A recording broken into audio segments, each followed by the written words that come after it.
what you're looking for. Are you looking for a rabbit?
Hello, welcome friends. Welcome to my channel about creating and using hand-spun yarn. My name is Lisa and I can be found on Ravelry and Instagram as the Soulful Spinner. So how are you today? Today is October 14th, 2020, and I am coming to you right outside of Chicago, in one of the suburbs of Chicago. So welcome everybody. I noticed I'm almost at 3,000 subscribers now, so it's pretty exciting. So I thought I should put out a podcast. I'm trying to do a once a month podcast until things settle down with my work. As many of you know, I'm a school teacher and we're doing fully remote education this semester so far, and it's been a lot of computer work, so the thought of sitting and editing a video, and it was just a little bit too much for me, but I thought I would pop in today. I have a little time here just to catch up, say hello, and let you know what I've been up to. So between now and the last time we talked, I got a new fleece in my stash. I know I said I wasn't going to buy any more fleeces, but I was on Instagram, and English Blue Ribbon Farm had, I think she was doing some sort of virtual fiber festival, and she had a video of her CVM Rommeldale fleeces that she was selling. And I had been looking for a light gray CVM fleece. I had bought one last year, but it was so full of dust and VM that it was proving really quite challenging to process. So when I saw her video, I jumped on it and I purchased Willow. So Willow is a gray badger face CVM. The fleece is mostly light gray, and then it's got some dark around the edges. It was quite a large fleece. It was 5 pounds. And I have some video here of me opening up the fleece and laying it out on my table outside, and you get an idea of what it looks like. So I'm going to insert that here, and I'll be right back and talk to you about how I'm processing that fleece. It was very carefully wrapped up here. Here's her tag, English Blue Ribbon Farm. And this is a nice note on how to wash the fleece. Yeah, Connie and the English Blue Ribbon Flock. All right, this is just her card with a receipt. I did send her a personal check, and I got this in record time. Of course, she's in Illinois like I am, so it didn't take but a couple of days. So this is the fleece. It's a Rommeldale CVM. The CVM is the variegated version of Rommeldale.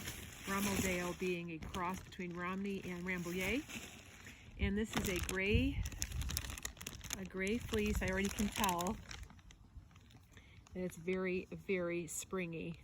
It gets it from the Rambouillet jeans. Rambouillet is a very springy merino type.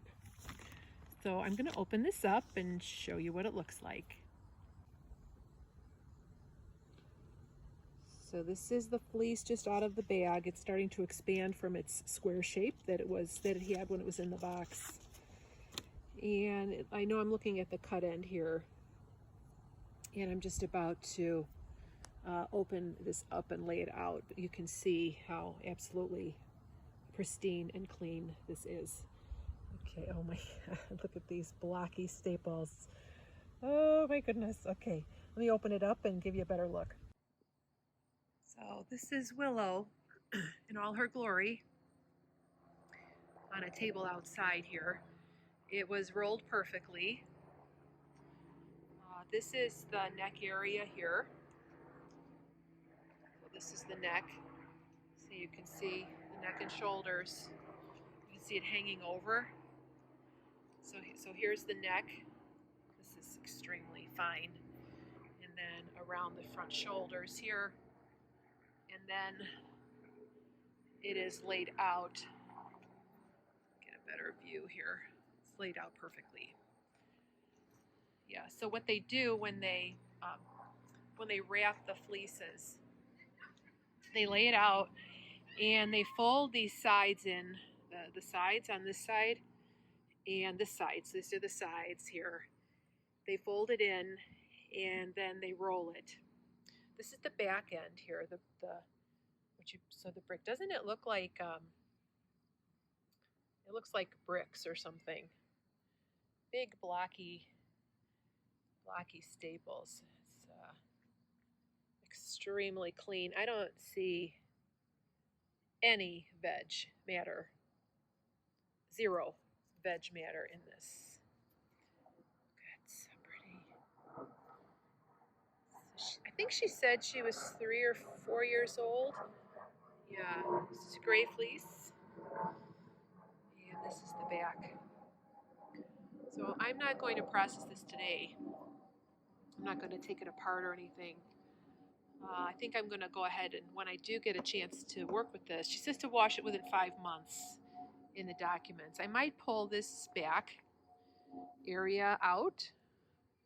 This is what they call, well, it's the bridge, but my goodness, is that consistent from the tip all the way to the end? Yeah, so that's the shape of the sheep here. These are the, here, I'll go way back here. Gosh, it looks like, it's geologic, actually. Look at that. Look at it's very soft and springy. What I've been doing with Willow is flick carding the locks and then feeding them through my drum carder. So the lady's name who sold the fleece to me her name is Connie, and she's from English Blue Ribbon Farm. I think she raises alpacas also, and yeah, I'm doing fine.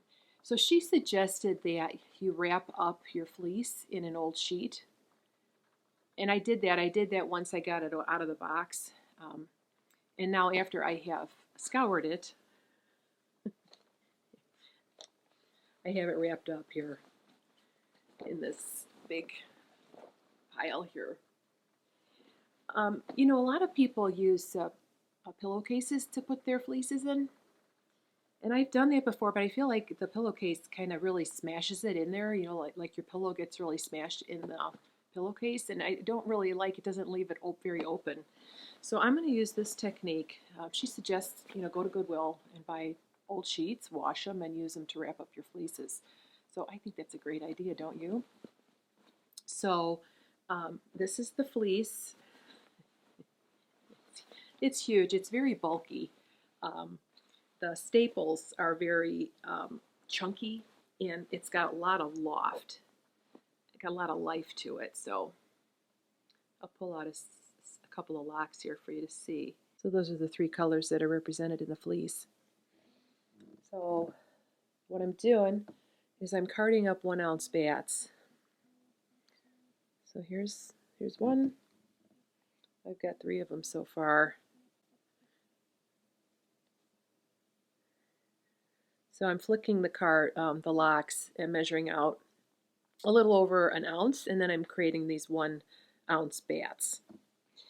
And that way I can keep better track of how much I'm spinning. So yeah, it's really, it's very, very bouncy and elastic. What's really beautiful about this fleece is it has, you could spin it very fine. Here's another lock right here. You could spin it very fine. This is what I've done here on my spindle. You know, I've spun it fairly fine here as a sample. But you can also spin it into a really nice thick singles yarn. So this is a little sample I did on my Majacraft Aura, which I think I'm going to show you today. And it's a longer staple, so I think this would be really nice as a single.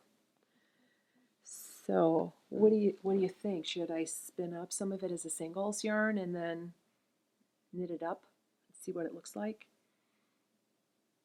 It almost looks like a lopey, but it's way, way soft. It's next to skin. There's no itch factor at all here. So what do you guys think? I have 5 pounds of it, so maybe I'll spin up a couple ounces just as a singles yarn, and then I'll spin up some in more of a traditional 2-ply, and then even try a 3-ply. I don't spin very many 3-ply yarns. I think I've only done it a couple times. But I was watching Jillian Eve. Jillian's got a YouTube channel, and she's got a lot of educational videos, and she does live streams and so on. And she talks about, she really prefers 3-ply yarns because she says that the 3-ply yarns have more bounce and it's got more roundness. So I don't want to have to spin an extra bobbin to get a skein of yarn. But I do like in a 2-ply yarn, I kind of like the 2-ply structure. But I think I have to be a little bit more open-minded and try maybe a 3-ply. What do you guys think? Or if you're a spinner, do you like 2-ply, 3-ply, or do you use your singles yarns? I suspect most people do ply. I found this new channel I was watching on YouTube. It's called The Republic of Me. And it's a lady who lives in some island in the Mediterranean with her family. And she's a fine artist. She does oil portraits, and she's a very, very talented artist. And her videos they have a very cinematic quality. I'll put a link to her channel below. And she takes her yarn and she just knits it from the singles and makes these beautiful sweaters. So I'll link her channel. She's really fun to watch, and she lives in a beautiful area of the world. So it's very unlike where I am in the Midwest for sure.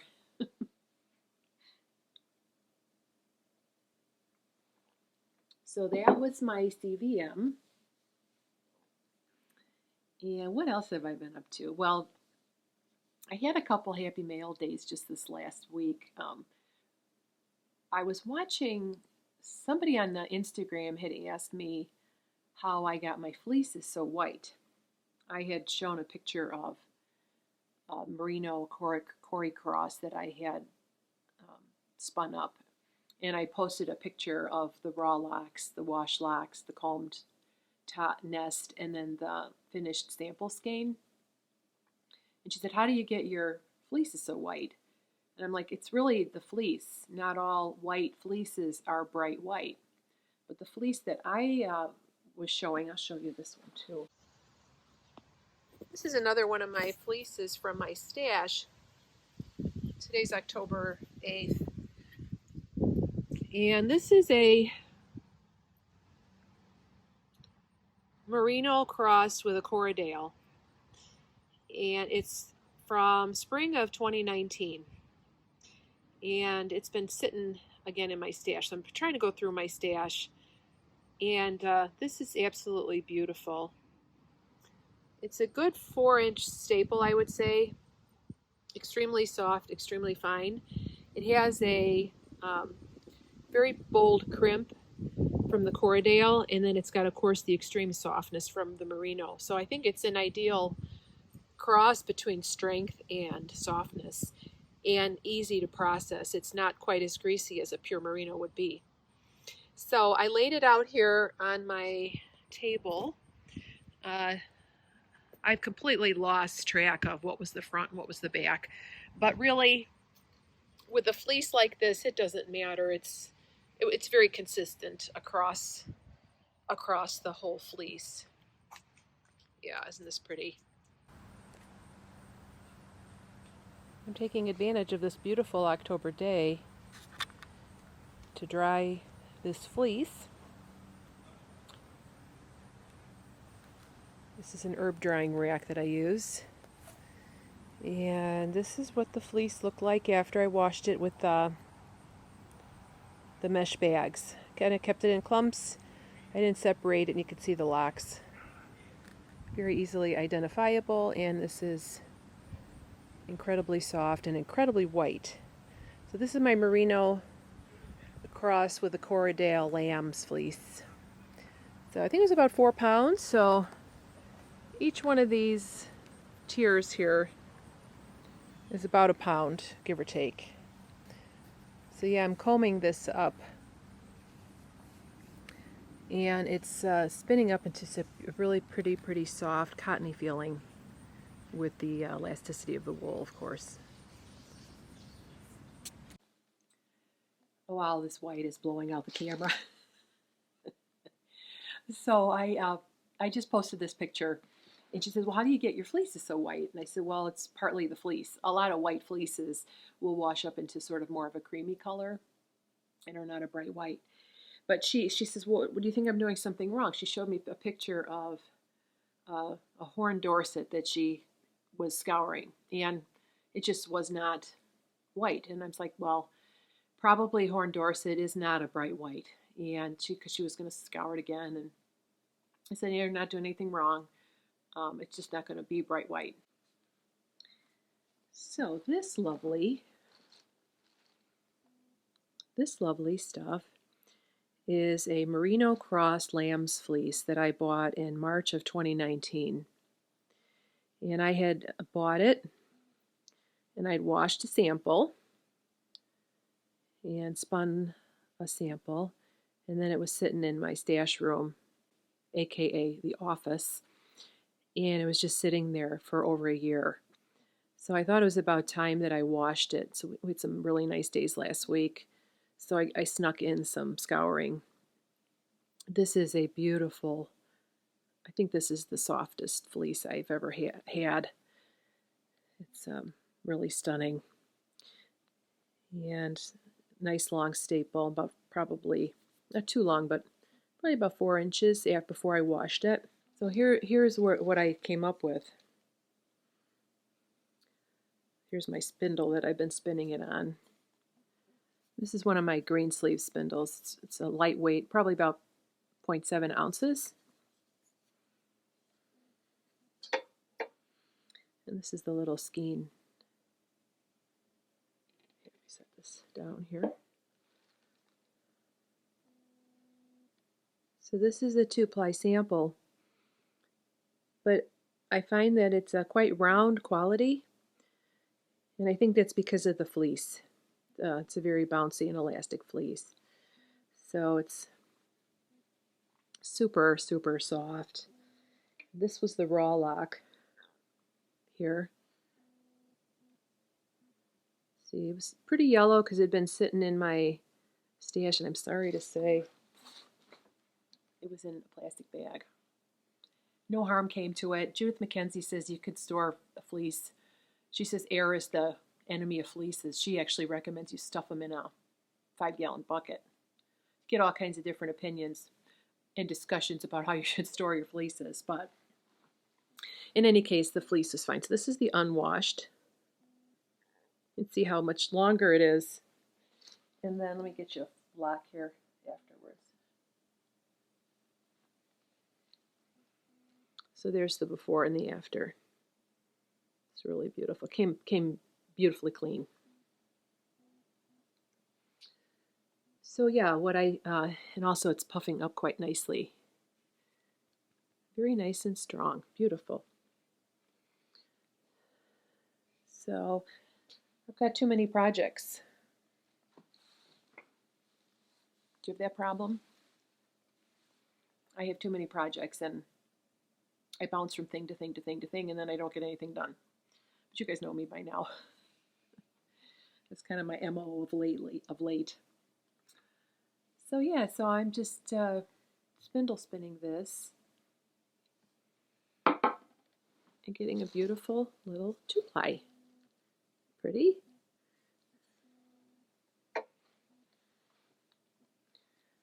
So somebody asked how I spin thin on a spindle. Yeah, I think part of it is your spindle. I think you want a lightweight spindle that spins really fast. And then also it's the fiber. So you want a fine fiber to make a fine yarn. All right, let me put all this away.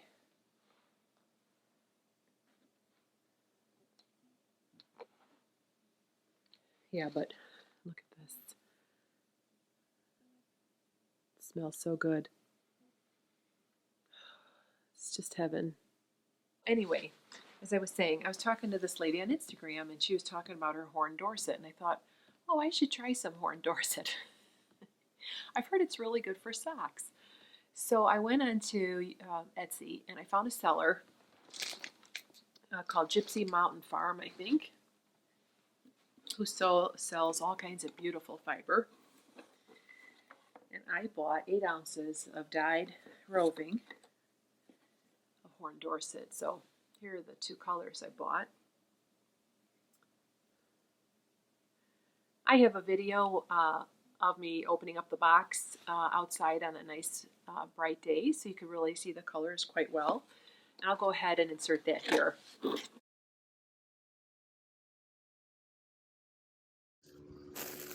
So here's my roving. It was wrapped up with what looks to be a piece of hand spun yarn here, which is always a nice little touch.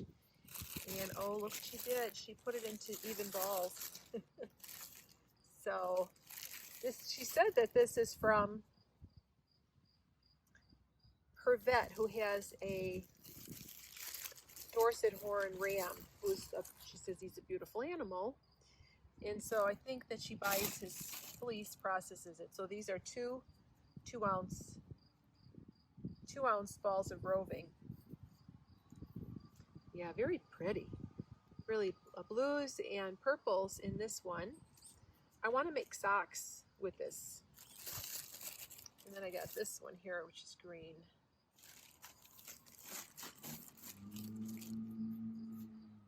So this is lovely. Oh wow, these are going to go so well together, better than I even anticipated, since purple and green are complementary colors.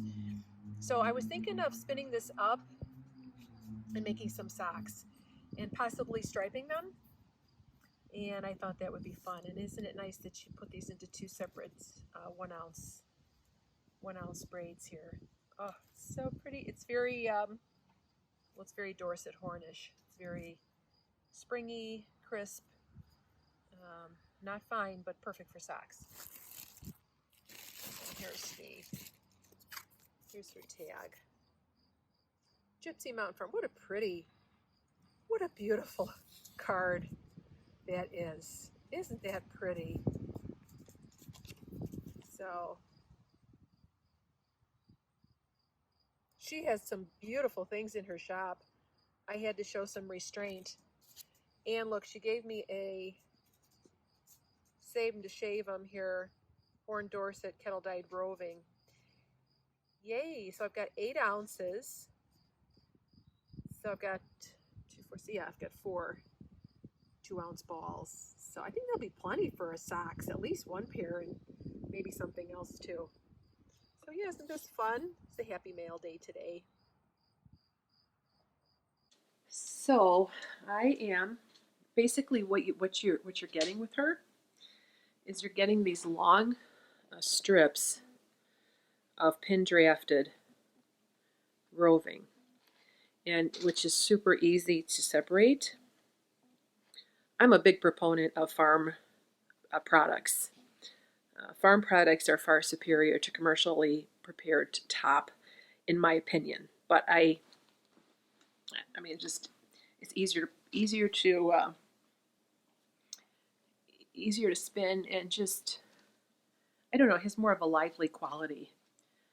You know, when you buy like a commercially, not to say there's anything wrong about commercial top. I have plenty of hand-dyed braids in my stash that I have to get through at some point, but I really like buying things right from farms and from shepherds. I think it's great. So yeah, what's neat is they're already ready-made once you take them apart. So I got a couple ideas with how I'm going to spin this. I'm spinning the blue, and then I'm spinning the green separately on spindles. And what I did is I'm experimenting. So I made a plying ball, and this is one strand of the blue and one strand of the green. Since they're analogous colors, you're really not getting too much of a barber pole effect. This looks like the planet, doesn't it? I didn't realize that. So I'm going to experiment a little bit, applying the blue with the green with the green, and the blue with the blue, and maybe incorporate all of it in one sock. So maybe do like heels, cuffs, heels, and toes in solid colors, and then maybe the body with both colors that were applied together. I'm not 100% sure, but I'm spinning these on a variety of spindles. This one is one of my green sleeve spindles. Here's one. This is a Texas Jeans. I'm spinning some blue on that one. I've got two empties here. This one is from True Creations. And this one I've had stashed away. This is a Purple Heart spindle from Green Sleeve Spindles. And I'm kind of worried that the Purple Heart will definitely lose its color over time if it's exposed to ultraviolet radiation, i.e. sunlight or light. So I try to keep it covered. But it's beautiful. Look at how pretty that is. It's like a purple. It's truly like a purplish red. Really beautiful. Speaking of green sleeves, I got a new spindle. I'll talk about that next. So yeah, so what I'm doing is I'm spinning up this on spindles, and this one I just started spinning on a Turkish spindle. So I'm just doing it about when I two-ply it, I'm getting like a sport to DK weight. So it'll be a pair of thick, comfy socks. I've heard that Horn Dorset makes excellent socks. It's not a real soft yarn fiber. It's kind of, it's crisp. I don't know if I could wear it next to my neck, but I think for socks it's going to be fine, and hopefully long wearing. So the other thing I got from Gypsy Mountain Farm was some lavender salve.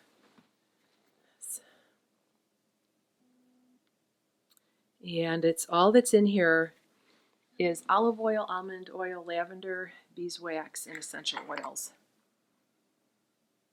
It smells really, really good. I'm always checking to see if I have an anosmia or loss of smell using this. Anybody else feel like, oh, maybe I have COVID? Not something to joke about. So that's what's up with that. I want to make enough yarn to make a pair of socks. So speaking of socks, I purchased this book a while ago. I had to get a used copy because it's out of print. And it's called the Twisted Sisters Sock Workbook. And it's dyeing, painting, spinning, designing, and knitting socks.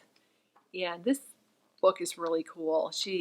They explain how to do kettle dyeing and there's color theory in here, a bunch of things about dyeing, and then there's some basic sock patterns in here. It's by Lynn Vogel, and she uses 2-ply sock yarn. So I'm kind of looking for inspiration here from this book. So, have any of you spindle spun enough yarn for a pair of socks? We'll see. I was kind of inspired to do this while looking at this book. Then I also have this book by Ann Budd, which is really nice because she has a basic pattern for all different stitch gauges. So basically you figure out your stitch gauge, 5 stitches per inch, 6 stitches per inch, and so forth, and then you've got the basic numbers for your top-down traditional sock. So I've only made one pair of socks, and they were like a learning project that I did. I did it out of DK weight, and I've been wearing them as slippers. They're in the wash right now because they're really got quite dirty. So yeah, so you can see I got my hands in a lot of different projects, and what I like about spindle spinning is it's just I can do it anywhere when I have spare a few minutes, and it's not like a big commitment where you have to sit at a wheel and all that. So hopefully next time I talk to you I will have some finished skeins for some socks. So what else did I get this week? Oh, so I don't think it can be an episode without me mentioning Shetland wool, because I love Shetland wool so much.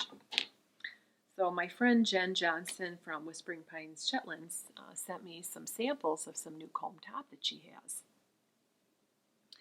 And I have a video I made yesterday of the different samples in some good light, and I'll insert that here so you can get an idea what the comb top looks like. I had a couple happy mail days this week. What you're looking at here are some samples of some Shetland comb top from my friend Jen Johnson at Whispering Pines Shetlands in New York.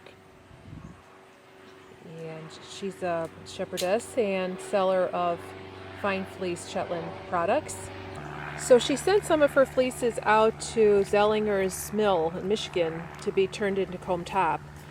And she sent me these 5 samples of her comb top to play with and just get my opinion on.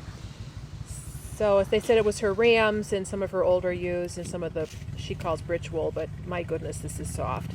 This is the white, and it's a comb top from the mill. It's like pin drafted. Really nice.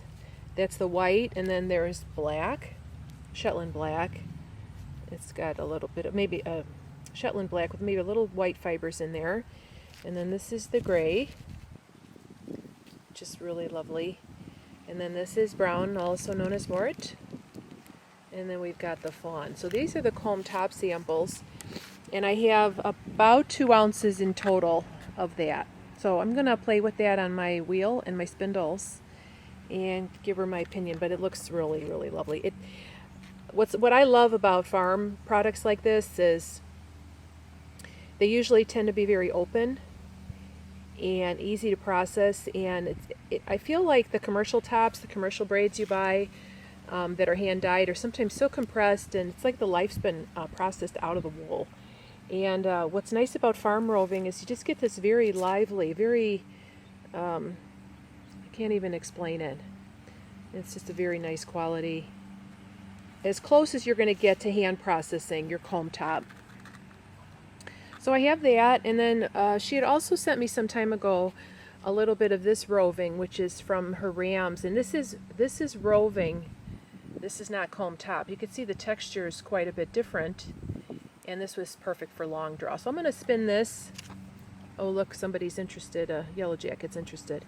I'm going to spin this long draw, and then I'm going to spin these semi-worsted. And hopefully I have enough to do a project. I think a couple ounces would be plenty to do a little pair of mitts. So yeah, thank you so much, Jen. here's her contact information. She is going to be participating in the New York Sheep and Wool Virtual Festival this weekend, so if you're partaking in that, I strongly encourage you to check out Jen. So, this, I almost don't want to talk about it because it's so beautiful. I know you're all going to go over there and buy it. But this is her comb top. I've already spun up the fawn color here. Each of the samples she gave me were about 1/4 of an ounce or so. I think I measured that I have almost 2 ounces in total. So there were 5 different colors. So I've already done the fawn, and now I'm working on the brown, the morit. It's this beautiful chocolate color. And this is her comb top. She got processed at Zellinger's mill. And I have to say, it's very comparable to a hand-combed top. Spins like the proverbial butter. Spins like butter. Just beautiful, beautifully soft. So I'm going to spindle spin all of this because it's such a small quantity. So I've got the fawn, I've done the brown already, and then I will work on the other shades here.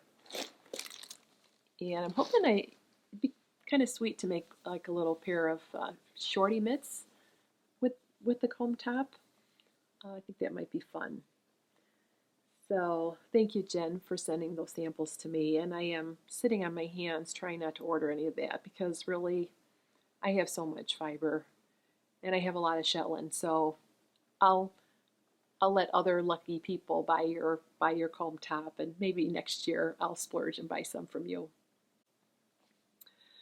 So what else is going on? I picked up another spindle, of course. This is a spindle from, guess who? Greensleeve Spindles. It's also Purple Heart. This is one of her Lady Barbara spindles. It's a rim-weighted. It's quite a hefty feeling spindle. Purple Heart's a fairly dense wood, and so it's quite a fast spinning spindle, and it spins super, super fast. And I'm spinning some Polworth. This beautiful stuff here is from Fiber Artemis. She's a hand dyer, I think, in Australia. I had bought this fiber quite a while ago when you could still buy things from overseas and get them in a reasonable amount of time. And I have 200 grams braids of this, I think. And I've done some sampling, some spindle spinning, but here's what the yarn's going to look like.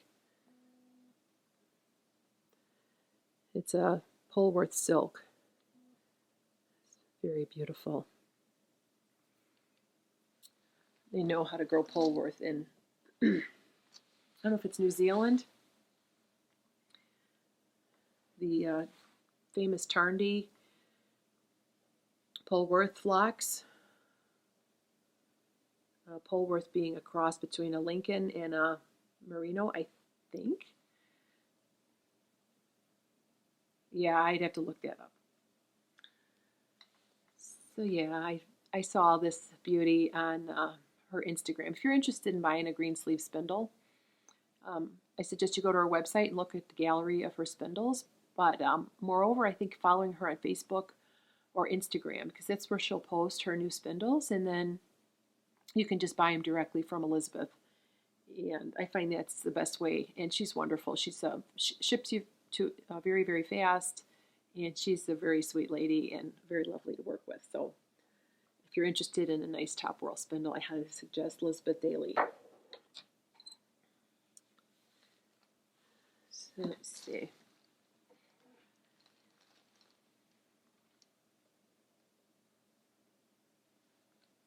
It's raining now. The days are getting shorter here in the Midwest. And I have a feeling it's going to be a long winter, so I'm really glad that I have my spinning and knitting and to give me comfort. So what else has been going on?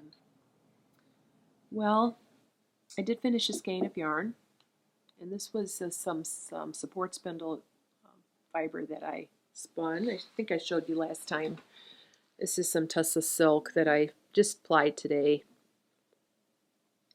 off of my spindles. I put the card here. This is Sweet Georgia. And then I have a new cast on. So I thought it was about time I did something with some of my stash. And I've been wanting a pair of slippers for around the house since it's starting to get cold out. So I found this fiber here. This is some of my earlier hand spun. It's a 2-ply baby Southdown fleece. It was from, I think, My Little Sheep on Etsy. So I've wound up 2 of the skeins into these balls here. This is one that still has not been wound up. It's very sturdy, very, very sturdy. This is the kind of yarn that the project will just like stand up on its own if you knit it very densely, which is exactly what I'm doing. So what I'm going to make is a pair of muckluck boots. I think the designer's name is Diane Susie, and I'll post a picture right here for you to see it. They're really super cute and kind of an ingenious construction. I'm not quite sure how it's going to work out, but it kind of very Elizabeth Zimmerman-like. So I just started here, and I'm knitting this on a size 7 needle, and it's a very, very dense fabric. I haven't gotten very far. I thought it'd be nice to have a pair of slippers to wear around the house, especially to spin on my wheel. So yeah, there's some sort of magic that takes place here. You cast on all these stitches, and then you start doing rapid increases, and I think basically it creates the bottom of the shoe, and then you join in the round, and you knit the instep, and then I'm not 100% sure how it's going to work out, but I'm trusting the pattern, and I'm just going to keep working with the pattern. So yeah, not like I needed another cast on, but hey, there you go. So that's about it. It's about all I've been working on. A lot of spindle spinning, some fiber prep, and I've been trying to get reacquainted with one of my spinning wheels. It's over here, actually. It's my Majacraft Aura that I purchased. Did I get it last year? No, time gets away from me. It's a wonderful wheel for art yarn. It's also great for thick singles. The ratios are pretty low. I think the highest ratio is like 7:1. So it's really great for thicker singles, and that's actually what I'm spinning on there.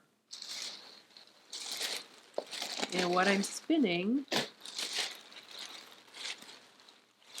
is this fiber that I've had in my stash for a really long time. It's from the Fold in Marengo, Illinois, where I purchased one of my wheels.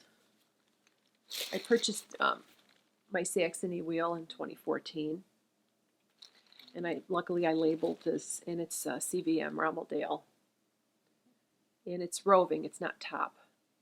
So the fibers are all sort of disorganized, and I'm spinning it.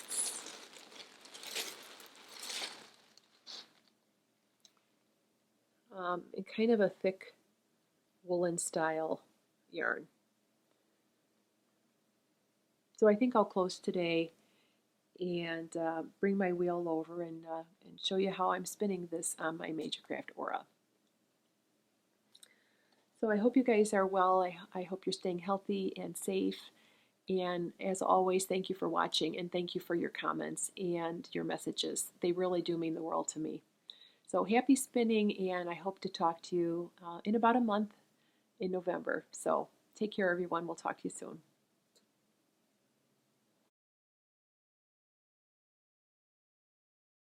So this is my Majacraft Aura with an Acreworks bobbin, and what I'm spinning on here is a CVM, actually it's Rommeldale because it's the white, and it's a roving, and it was basically off the cards, and I pulled it off, and now I just kind of gently attenuating it out. And I'm spinning this into a nice woolen single. So let me get you a little closer to the wheel and have a look at it. So this is the Aura, and I have not talked about the Aura too much because I really have not spun on it all that much since I bought the wheel. Hey, the Peaches, where's the Peaches? Hey Peaches, you want to say hello? Want to say hello to the peoples? You want to say hello to the peoples? So I've got a prime lens on here, so can't exactly zoom in and out. What's that? What you doing? What you doing? You got stuff in your eyeballs. There, we got it out. We got it. Some Peaches action here. So this is my Aura wheel. It's a double drive. It's a very unusual type of. It's double drive, but it's non-traditional. I've got 3 ratios here. I don't know what the ratios are off the top of my head. And then you've got a black band here. That's the tensioning, and it's really beautiful. It reminds me of a piece of modern art. I'll show you from the front here. Yeah. It's kind of got this very cool shape to it. It's a very substantial wheel. It's quite heavy, and it's just got a very, very substantial, and of course it spins quite easily. And it's all my other wheels are Scotch tension, so I don't think I've quite got the hang of this double drive system in terms of where you need to make the adjustments for the yarn you want.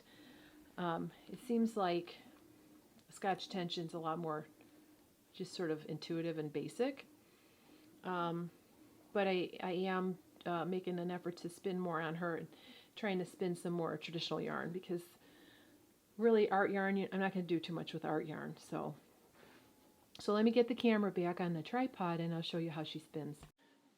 So my goal is to create a real lofty 2-ply yarn, and I'm thinking of making like a hat or mitts.